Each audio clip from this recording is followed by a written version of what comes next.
It's time for the Douglas Coleman Show. Mr. Smooth and Savvy is joined by guests from all walks of life, from the entertainment industry to authors to political and social commentators, the famous and not so famous, the controversial and the light and fluffy. We have it all. Now, here's Douglas Coleman.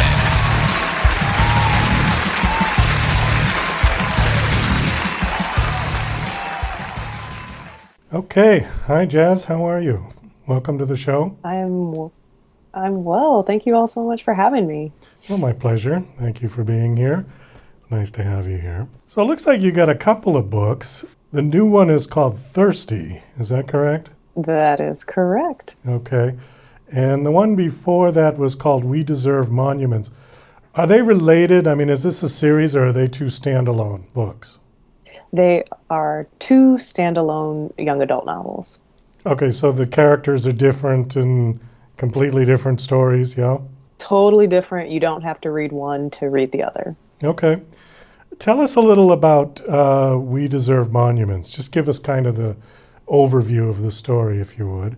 Sure. My debut novel, We Deserve Monuments, was a story about a girl named Avery who was uprooted her senior year of high school and from DC and moved down to rural Georgia to care for her terminally ill estranged grandma, and along the way uncovers secrets about her family's history as well as falling in love with the girl next door. So it's a bit of exploration of intergenerational trauma as well as small town life and a queer romance thrown in.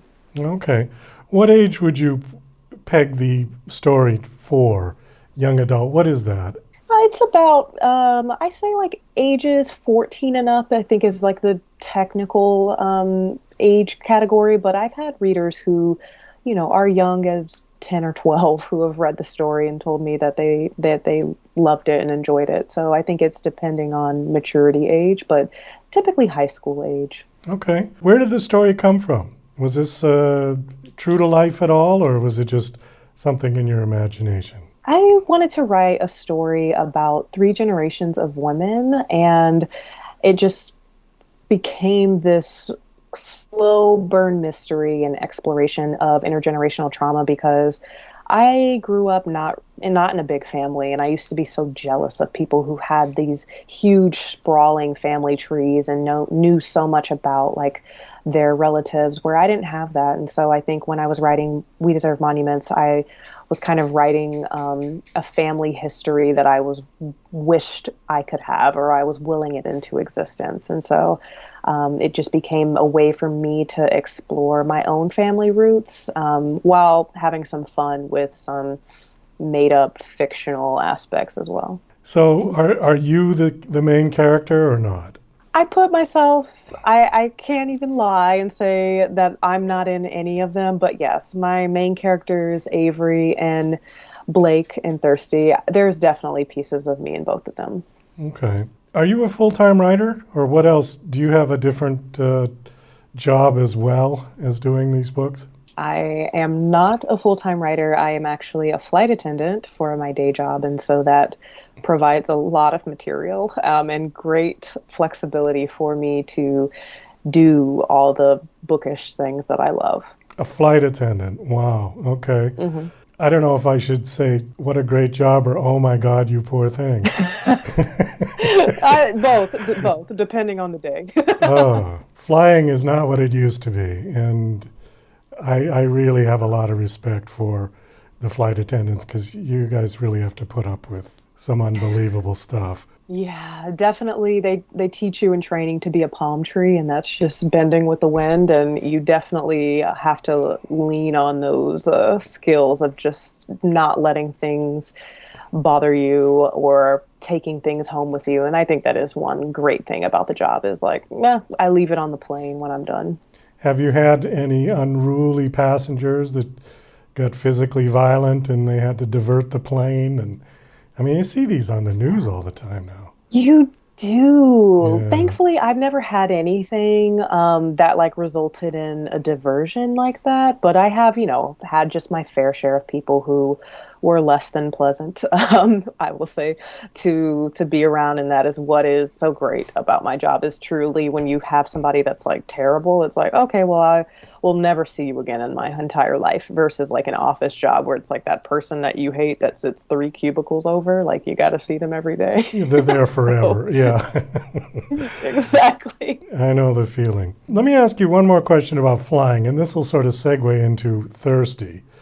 Do you think that the airlines should just ban alcohol sales altogether on the plane? That might make things a little more peaceful? One would think, but you would be surprised at how upset people get when there is no alcohol for purchase. Like, for example, if we have a flight that is really turbulent or bumpy or short or something, and you're just like, sorry, we're not serving anything today, people will get very upset. So I can never imagine that actually being allowed to go down. And, I would say overwhelmingly, it's not a problem for most people who are drinking on a plane. Like, maybe they're celebrating something or having a great time. But yeah, there are some people where it's like, I got to cut you off here. And it's just part of the job. But for me personally, I don't think it needs to necessarily be banned, but we do have limits, at least like at my airline, of like how many people can have. Oh, well, that's good. So the book Thirsty does have an alcohol kind of a theme to it, right? Mm-hmm. Correct. Why don't you give us a little synopsis of this one? Yeah, so Thirsty is about an 18-year-old named Blake who is pledging an elite sorority the summer before college. And the heavy drinking emphasis and party culture of this pledging process is kind of a vehicle that reveals Blake's own relationship with alcohol is not as good as she thinks it is initially at the beginning, because she thinks that she needs alcohol in order to be likable, in order to be funny and charming and charm her way into the society. But it becomes abundantly clear eventually that alcohol is not doing her any favors. And so this is kind of a slow unraveling of one girl's relationship with alcohol, with her romantic relationship, and with herself. While you were saying that, the movie Leaving Las Vegas came to mind. Is it anything like that with Nick Cage? I've actually never seen it. You've never seen it? Okay. I've never seen that movie, so I can't say for sure. Well, okay, it's very dark and dreary, and he's definitely struggling with alcohol. Is your book on the dark and dreary side, or does it have a more light and whimsical side about it? I think it is definitely, like, there are some dark moments, but for me as a writer, like, I always try to give my characters and readers a nightlight, no matter how dark the room. And by that, I just mean I don't like to write bleak just for the sake of it being bleak and terrible and everybody sad. Like, there needs to be some levity for me as a reader. And like, anytime I'm watching a TV show, I'm like, oh my gosh, like, can people get a break? So when I'm writing this, like, there are moments of just hope and lightness and like laughter, hopefully. And I do think that it's not a spoiler to say that I think it ends on a hopeful note. Let me take a look at a couple of your talking points here, and I'm just going to read them, and then you can comment on them if you like. Sure. If you choose to. Now let's see. How growing up queer and biracial impacted them as a novelist in terms of the stories they want to tell and the characters they create. Yeah, I can touch about that. Basically, I always talk about how, like, when I was a teenager, reading books that I was curious about, queerness, that a lot of times it featured white characters, and like I couldn't really relate to that. So I knew that when I was writing my own stories, like, I wanted my characters to reflect me and my world and my family and friends and stuff. So I can't really imagine writing a book where the main character, at least the point of view character, is not queer in some way, and mixed, because that's just, to me, like, that's what I know. I'm an old timer, in case you don't know, or haven't figured that out yet.